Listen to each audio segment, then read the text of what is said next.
Yes, you are tuned into Municipal Focus. This is the Candidate 2020 version of this program. The idea of this show is to make you a better informed voter as you watch these. Because of COVID-19, it's kind of difficult for the candidates to get out and mingle and interact so you can get to know them better. I mean, Facebook, social media, and programs like this will hopefully help you make the decisions when you go to the polls later in June. Joining us today is Randy LaMattina. He is a selectman seeking re-election. Randy, welcome to Municipal Focus. Hi, Kevin. Thanks for having me. I appreciate it. You got it. So just to start out, I never want to assume that everybody knows who a candidate is. I'm sure that there are a lot of first-time voters out there who aren't that well informed like some others. For those who are new to town government or who don't know who you are, tell us a little bit about yourself. My name is Randy LaMattina. I grew up here in Whitman. I attended the Regal Street School, Whitman Middle School, and then went on to Cardinal Spellman. Went on to Mount Ida for college. I have lived in Whitman 90% of my life, short time in other places when we first got married, but I've been here for a long time, and this is where I chose to raise my family. And no complaints, I'm here to stay. So talk to me about seeking another term. Well, why are you seeking another term on the Board of Selectmen?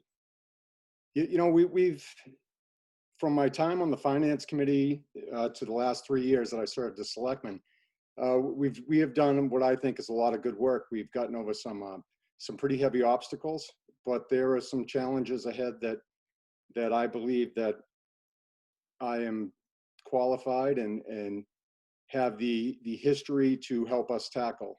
And I'm hoping the voters give me an opportunity to take those challenges on. During your time on the Board of Selectmen, what would you point to as achievements or initiatives that you led? Now, we do know that the Board of Selectmen it's a collective group, and not one member is achieving something. You do it as a group, but there are those who can lead an initiative or help guide certain decisions. You're absolutely right on that fact. The board makeup now is a very interesting one, and you have different demographics, you have definitely different opinions, but I think collectively we have been a very effective board getting things done. For myself personally, if we were to rewind this to 3 years ago and do a little flashback, I think one of the things that I originally ran on was getting the police station, town hall, and fire department renovations from outside of our levy by way of debt exclusion. I believe that was something that really kind of put a big hamstring on the budget for quite some time. And that was my main focus when I originally ran, and we were able to accomplish that. And it has done some very good things as far as our budget outlook. You're talking about budgets. I think that's the big looming issue in town these days, whether it's the town's financial picture or the school budget assessment. The funding mechanism or the method itself seems to be the major issue. If you will, what is your understanding of this situation? Share it with the viewers. Okay, it depends how far you'd like me to go back. Obviously, if you look at a basic history of what's gone on, there's been some years where the town of Whitman has really gone above and beyond to try and meet the school's needs as far as funding. That even with our best efforts, as far as taking money out of capital stabilization, using free cash, even make it budget cuts, we still have not been able to get our education to where it exactly needs to be. Last year, we gave a very hefty assessment and unfortunately still lost close to 19 positions within the regional school district. Where, if you take a deeper look at this, there definitely has been an underlying problem. Uh, and I confidently say that the town of Whitman has been on the losing end of a very flawed process that myself personally, I can say my involvement and first becoming aware of this started in late 2017 by speaking to a citizen about a letter which he originally wrote the previous superintendent and business manager. Through a lot of investigation and actually hitting some roadblocks, we've come to find out that actually there were multiple assessment methods that should have been used, that the town should have been aware of, and really leads to where I think the heart of our educational problem lies, is within the minimum local contributions, thus trying to help us reach what the state has set as our target share or our target goal. So we're really trying to correct those as best as we can. And unfortunately, there's been a lot of misinformation, a lot of sound bites, a lot of poorly worded Facebook posts, and some even just some really bad communication that has led to the discourse, which I think you're seeing now. What are your concerns for the remainder of the fiscal 2020 budget and heading into the new fiscal year 2021, knowing that the state is struggling because of the pandemic, knowing that some of the receipts that the town would have received from a local meals tax are going to be down? What are your concerns? Well, obviously, right now we are expecting probably anywhere from 10 to 15% less unrestricted government aid coming to our town. We already know that from the state. We know that our excise tax, obviously people there have not been purchasing new vehicles at the rate they may have previously have been. As far as meals tax, I think our town has been lucky that we made a very solid fiscal decision of really allocating our meals tax to one spot, which is our other post-employment benefits. So that is a contribution we're making, and not necessarily a bill that's going to come up that we would not be able to meet. So yes, we will put a little more into that. But as far as the meals tax, I don't see a meals tax really hurting us. It's really not getting the government aid, which right now is an estimate. And as this unfortunate circumstance that has affected the globally has affected us, we're still trying to get through uncharted waters. Knowing that it's been the past couple of years, there have been a lot of conversations with town officials in regards to the state of the town's finances. Is the town doing enough when it comes to its finances? Is there a long-term strategy, a 5-year plan to be able to put this town in a good economic position? What are your thoughts, going into town meeting coming up and town meetings the next couple of years? Do you feel that the work that's been done over the past year is helping to put the town back on course? I think if you look at what we've done over the last couple of budget cycles, we've had the Collins Institute come in, and we've have a great foundation for a capital plan for this town. I was fortunate enough to be chosen as chair of the Budget Override Evaluation Committee that did a lot of fantastic work in the fall, which has ultimately, I think, provided a level of stability that is going to get us through fiscal 21. We've done some great things as far as reallocating some revenue sources, getting a clearer picture of where we need to be percentage-wise as far as our growth. That came at the right time. Obviously,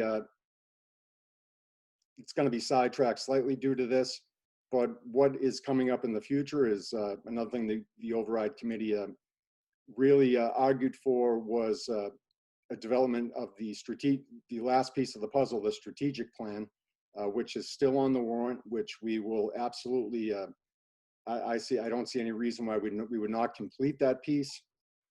but there is a lot of uncertainty. As far as a management end and a functionality end of the town, we have tried to, at this point, keep everyone working, keep everyone employed, understanding their value, understanding their situations. As this stretches on, some tough decisions could have to be made, and I think we'll maybe making those in the near future. But we are really trying to get through this with as little impact as possible on our taxpayers, on our citizens. Obviously, we see the tremendous effect this has had on education and our children, and really trying to do the right things by the employees that take care of our town and really are the backbone of our operations. Do you feel that the funding formula for the funding method for the annual school assessment will work its way out? Or is there any concern that there's rumblings about deregionalizing? Make a case one way or the other. I think once, if you get over the sticker shock, and absolutely, I've said this from the beginning, I understand, and I do not blame the people of Hanson. I have, through my own research, I absolutely believe that there were drastic missteps made by the previous administration that have led to this, which has led now to the fighting between the two towns. But if you look at the method and you put where this places you aside, the statutory method will help us correct things. It's a self-correcting formula. It takes so many variables into account that this current 91 pre-ed reform method is leaving out. And I ultimately think it will provide a level of stability in our education system where we will actually see growth, and we will see the district rising from the bottom 10 to where it should be, and that's making our kids competitive and current in this day and age.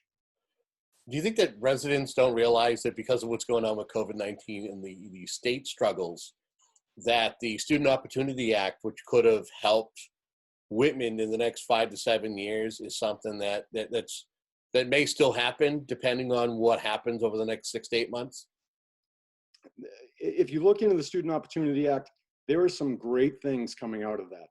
However, I don't think right now Whitman and the Whitman-Hanson Regional School District was going to see a giant benefit from that because of where we sit within hold harmless. There is clearly some benefit once we get outside of hold harmless, where we will see some growth in our school district. The goal now for the entire district really needs to be get to the level of proper funding. If the state, and I don't want to say guideline, but I'm drawing a blank on the word, recommendation is to get somewhere between 25 and 30% above your MLC. The town of Whitman's there. Town of Hanson right now is not. Now I understand they probably cannot get there overnight. I have advocated for a one-year phase-in. I don't know if that's going to happen, but they need to get up above where they currently sit now. Whitman is up in the 30% range. Hanson, unfortunately, is drastically behind, and I think it's really the crux of the issue. Where does Whitman stand when it comes to economic development? Do you feel that it's in the right place at this moment, or are there other things that are going to need to happen in order for the town to be seen as a destination for businesses? Or is it in a place where is it located on the map in a difficult area that folks may not see it as a beneficial place to move or relocate to? Do I think we're ever going to be a hub for a major industry, barring, and I think I said this 3 years ago, barring the shoe industry coming back, I don't think we're ever going to be the big commercial hub we once were. But that does not mean that smaller boutique niche businesses would not survive here in Whitman. I think if you look at the businesses we have in Whitman, not only have they thrived, but they've existed for quite a long time. And you do see that local support from not only residents of Whitman, but you get it from the immediately surrounding towns. So business can survive here. Will it be a giant Amazon, Google type business? I don't think so. I think we're set up to be more of, like I said, the boutique niche business, and I think you see those do well. Okay. So I would, knowing that there are 3 candidates seeking 2 seats that are on the ballot this year, I'm sure that there are other issues. Maybe they're not, type A or type B or type C issues. What are some of the issues that you feel are not getting enough conversation, but that are the concerns of residents in the town of Whitman? I think obviously we have to provide services, and I would like to see more, our rec department provide some more services year round. They do a great job in the summer. I think the kids today need a little more activity. And I think that there's plenty of room to expand on the recreation support end of that through the town. And that doesn't necessarily require more money.